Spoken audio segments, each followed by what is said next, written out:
This is Neil Ratner Rock Talk here on WDST Radio Woodstock with another episode of This Week in Rock with support from Transcend Dental and my friend, the amazing dentist and rock star Bruce Milner. Visit Transcend Dental, his office at 2 Maverick Road on the corner of Maverick Road and Route 375. Annie Lennox was born on Christmas Day, 1954.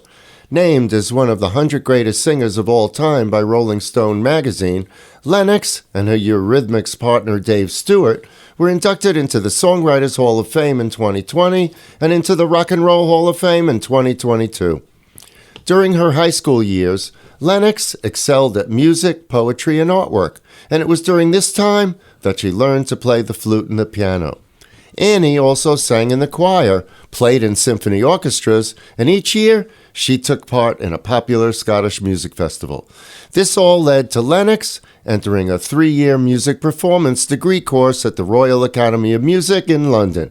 However, as she relates, it was the wrong career path. There was a point in my life when I was very young. I came down to London to study classical music. I was a flute player and I played piano. And it didn't work out. I went to the Royal Academy of Music and I knew from the very first day that I stepped in the building that it wasn't right for me. I shared this basement flat apartment and I didn't have any money, but with their money, they bought albums and were very proud of the LPs that they bought. So he came in with a Joni Mitchell album, which I think was probably Court and Spark. You know, it was something else. And what I identified with was this extraordinary lyrical aspect, this poetic aspect of visual painting, but in sound and in word. It sort of made everything come together. She showed you this path was possible. Yeah, that was life-changing. That encounter with her music changed my life. Is there one song or one lyric or anything that really sits with you, or is it just the whole story? You know, I mean, love came to my door with a sleeping roll and a madman's soul. I thought for sure I'd seen him walking up the river in the dark, looking for a woman to call and spark. I mean, who writes this? Who writes this?